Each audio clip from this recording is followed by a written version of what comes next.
What's going on YouTube? Back here with another video today. In today's video we are continuing with the Lightning TVS swap. As you can see, we kind of got the blower up in the engine bay. If you haven't seen the previous videos, make sure you go check them out. Link in the description to the playlist of the swap. Basically, we're doing the TVS swap and we are at the stage. We got the mid plate in. I got it covered up so it doesn't get a bunch of debris in there, because the next project in today's video, we're going to be clearancing that firewall. Now, some people push up on it with a bottle jack and just kind of push it and smush it up out of the way. I am going to take the route of cutting it.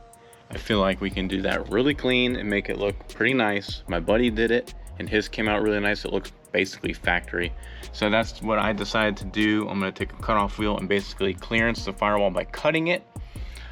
We just have the blower up in there so you can see about where we're going to have to cut. Of course, you want to mount everything that you're going to have to clearance for. So we got our elbow mounted on there, and we're going to be mounting the IAC valve. Now, I had this on the blower, but I wanted to take it back off and kind of go over how to mount this, because it does matter. This is the adapter. It comes with JC's plate. Basically, you have an O-ring there that bolts to the blower. Now, it doesn't matter how this bolts to the blower. It can go either way.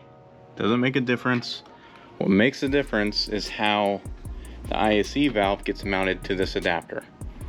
Basically, your IAC valve looks like this. This back, I guess we'll call this the top part. This top part here has to go where the opening is. So you can see this will be closed off. The bolt goes in there and that's just a closed off portion. So this top part has to go just like that, basically. Basically, wherever the outlet is for your hose, that's going to be connected to the intake elbow. This back section, plug section, whatever you want to call it, however you want to look at it, that has to go like that. So the orientation does matter of how that goes on. Like I said, this back tail section, plug section, whatever you want to call it, has to be in line with the hose outlet. So just like that. And whether you mount it like this or like this on the blower doesn't really matter. It only matters how you mount it to the adapter. We are going to be mounting it this direction here for clearance issues. Since I have the phenolic spacers and everything's lifted up a 1/2 inch, I am gonna have to clearance more than anybody else will. And I had this mounted to the blower, like I said already. And with this being this direction, this thing sticks up way too high. So I don't think I'm gonna be able to clearance enough. So I'm gonna invert that. I'm gonna go ahead and mount it how I'm gonna have it and kind of show you guys. But I'm doing it for clearance issues. If you can mount it this way, facing back, I would suggest doing so, because it will make a cleaner way to run the hoses. You can kind of run them behind the blower, nice and hidden. The wiring, everything will be nice and hidden. That's not really an option for me. I'll show you guys why here in a second. I'm going to get this all mounted up. All right, so we mounted that up to the blower. Like I said, you want this plug end in line with the outlet for the hose. That's how it needs to be oriented on the adapter, but the adapter itself can go either way. Now, you can see the issue I might run into is getting a hose on this barb. It's going to be very close. I might have to take this back off, put the hose on first, and then just kind of force this on there. I should be able to get a hose on that one. It shouldn't be too bad, but it is, you can see, very, very tight. That's because it's supposed to go on the other way. But like I said, with the spacers and stuff that we have underneath our intake manifold, if you didn't see that video, you'll go check it out and you'll see what I'm talking about. But we have 1/2 inch spacers and it lifted this all up a 1/2 inch. And this thing sticks up so far, I'd have the clearance way too much. Not even sure if I'd be able to clearance enough. So for clearance issues, we're gonna orient it this way. We're gonna give this a shot. I think I can sneak a hose on there. It should be fine. But yeah, we'll see. We're playing this all by ear, but I'm sure I'll be able to figure something out. Even if I have to space this out a little bit, I can machine an adapter to kind of space things out and make it work. So we'll see. For now, I just want to get this blower fit and see what we can do about getting this firewall clearanced. Basically, we just threw it up here so we can get an idea of what we're going to have to clearance. But you can kind of see, if you follow this fold, that's about the shape you need to clearance. You'll see a natural fold there, and it kind of follows this blower. So that's where we're going to start. Obviously you want to take little by little off, because you can always cut more, but you can never put it back. Guess you could if you're a welder, but I am not. So we're just gonna do little by little. I'm basically gonna follow this fold here with the Dremel wheel. I'll probably stop. It looks like if I stop right maybe underneath this hole here, that should be enough room there. So I'll go this way, follow this fold around, follow the natural bend here, probably stop around here, and then go in a little ways, cut straight, and take that piece out. So we'll see what happens. That's basically the basic shape I'm gonna follow. So I can pull the blower for now, start there, and then it's just a lot of putting the blower back up here, seeing if it fits yet. If not, pull it back off, cut a little more until we get this thing to fit. And of course you can do the same thing if you're bending your firewall in.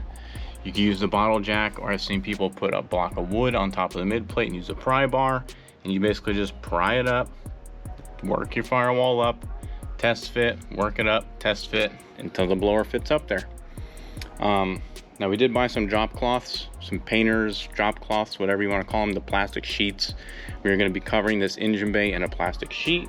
We are going to be covering the engine bay with that. It's basically the plastic sheeting you use if you're painting or something like that, because I don't want all the debris and metal stuff from cutting the firewall to get in anything. Everything is sealed up. We taped up the intake real good, put stuff in the injector holes, and we're going to put the plastic drop cloth on. I'll probably do one for the motor and then one for the engine bay. Just be a little overkill about it, because you don't want metal stuff to get in anything. So that's what we're going to do real quick. We're going to go ahead and get the blower out of here, get everything all taped up and covered up, and then we'll get to cutting.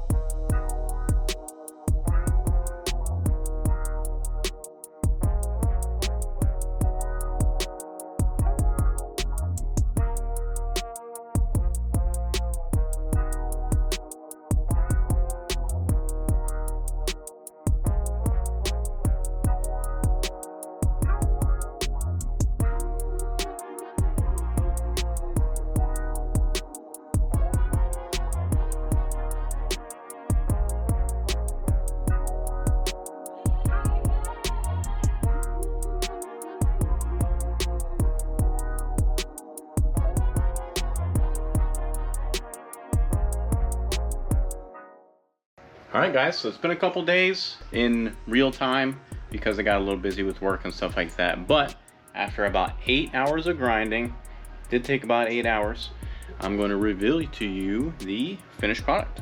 So it took me about 8 hours because I was limited to a Dremel and a cutoff wheel. Well, 6 cutoff wheels I think we went through. Get more than you think you're going to need. If I had like air tools, it would have been a lot quicker, because there's only so much this little thing can do, and this is Harbor Freight brand, and it would get hot pretty quick, and we'd have to basically aim the fan right at it, let it cool down, use it, let it cool down. That probably took the longest, honestly. But we did get the firewall all clearanced, and I want to reveal to you the finished product, and that's it. It fits pretty good. Like I said, we followed that fold. I'll take the blower off and show you what the inside looks like also. But I had it up there and test fit it, and I was like, man, I want to show off how it looks when it's all in there. We follow that fold straight across. We went up a little higher over here. You can see for the throttle body, because we're running the 170mm monster throttle body. A lot of you guys probably won't. If you're doing this swap, JC includes this adapter, so you can run your Lightning throttle body. That'll space it out a little bit, and it has the openings for the elbow and then your Lightning throttle body, so it adapts it. You can run that instead. But I'm going for the most efficient setup I possibly can, and that Lightning throttle body is a real big choke point. This 170mm monster throttle body is exactly that. It's a monster. I didn't want to do the blower injustice by choking it with the smaller Lightning throttle body, so we went ahead and went all out. Got the monster throttle body. I went ahead and mocked up my intake setup too. Now of course nothing's bolted down, but it looks pretty damn good. Exactly what I was going for. I wanted it to look OEM, like it could have came this way, and I think that's the look we pretty much achieved. I mean, that looks pretty OEM. The intake isn't Frankenstein together like I've seen some swaps, which is fine. If it works, it works, but I wanted something that looks like it truly belongs in there, like it could have came like that from Ford. So I think that's what we achieved. It looks really good. Like I said, the fitment's pretty damn good. It's pretty close. Got about quarter, half an inch, maybe somewhere in between there. But there is going to be more because it's still sitting on cardboard. It's not all the way down in the adapter. I just kind of have it sitting up there just to test it and mock it up. And it came out really nice. I might have to do something with the throttle cable bracket as far as reinforcing it. I'm going to go over that. I'll take it all apart and kind of go over what I'm doing with that. I cut up my stock one, which is what you'll have to do, or you'll have to fabricate something all together. I'll go over that in a minute, but I just wanted to show off how everything fit. So far, so good. The firewall is pretty much done. I'm gonna go ahead and pull all this stuff off and show you the inside of the firewall and where we're gonna go from here. All right, so I got the blower and stuff all off. And you can see how far back I had to go with the firewall there. It's pretty much all the way back. I probably have a quarter inch left before it's actually the firewall. It's actually double thick there with the metal, kind of overlaps each other. So this gives you an idea of how much I had to cut in order for this thing to clearance. Quite a bit. Now I'm not done with this. I want to take a flapper wheel and just kind of sand the edges, deburr everything real nice, and then I'm going to paint it so it looks nice. Might go with, I guess, black probably for inside here in the edges, just so it's kind of like shadowed, and then the blower will be in front of it, just so it looks nice. It's not doesn't look all hacked up. I am going to sand these edges and kind of round them and deburr and everything like that. But that is done. Another thing you're going to have to be aware of, if you decide to go the route I did and cut your firewall, or the rain tray, whatever you call this thing. It's not actually the firewall, that's the firewall, but it's your rain tray. You are going to have right above here, I don't know if you guys can see my hand, so water will get in. Buddy of mine did this. He clearanced this just like I did. He says he has no issues with water intrusion, although I don't understand how, because like I said, the vent is right here, and it's literally right here. Water's gonna come in right there, right over the coils and stuff. So I'm not sure how there's not gonna be rain problems. I am gonna solve that. Haven't quite decided what I'm gonna do yet. I have some ideas, but I'm not 100% on them, on what I'm gonna do. I am gonna come up with something, because I do drive this in the rain. I mean, not often, honestly. Sits in the garage more than it does anything else. But whether it be taking a piece of metal, taking off these trays, of course I can get to it, and just covering the openings that are above this cutout with sheet metal. I might do that, because there are still openings on this side over here that are not over the cutout, so it'll still get plenty of air in there. Basically what that pocket's even for is for your HVAC, your AC, your defrost, stuff like that. That's where it pulls outside air. So when you're using your AC and all that stuff, it's pulling air from these vents. The air goes into this little pocket that I pretty much cut a hole in, and that's where your defrost and stuff pulls the air from. Not sure how this is going to affect it as far as letting engine bay heat in there. Not sure if the AC is now going to have a hard time. All that stuff's going to come with time. I will figure it out. I'll make a solution for it. Not too worried about it. That's why a lot of people just press the firewall up and in, smush it basically with a bottle jack. I'm not worried about it, like I said, because I will come up with a solution to fix it. Whether it be, like I said, covering the holes that the water can get in, or I might even make something that goes inside of here, basically make a pocket and seal it back off. I don't know yet. I'll come up with something though. But we are making some serious progress. It looks really good. It's not too bad considering I did all that with a Dremel and a cutoff wheel. Looks pretty nice. But we're making progress, guys. We are slowly getting there. The firewall is now 100% clearance. Like I said, like you guys saw, we test fit everything and it's all cleared. So I'm gonna touch that up, make that look pretty. Probably do that off camera. I'm sure you guys don't want to see me sitting here sanding that, deburring it and painting it. It's simple stuff. But today's video was clearance in the firewall, and I'd say we're pretty clearanced. Everything looks pretty damn good. Yeah. Another thing I can kind of go over real quick is the throttle cable bracket, what I was talking about earlier. If you're going with the monster throttle body, like I did, the bigger throttle body, you will have to come up with a throttle cable solution, because the stock bracket is not wide enough because of how much bigger this is. You'll have to basically, I cut my bracket right down the middle. You'll have to extend it out and then have a piece welded in the middle. Basically what I did is I cut it, you line it up, put a screw through it, mount it up, measure that middle, the distance you need, and then basically have a piece of steel cut that size and welded in. I am going to take it to the shop tomorrow and do that. I already have my piece made for the middle. I'm going to take it to a welder that I know, and he's going to weld that for me, and I'll show you guys the finished product, of course, in a future video, how that works out and what else we need to do as far as making this a little more sturdy. I'm not sure if we're going to have to do anything yet. Some people say you do, some people say you don't.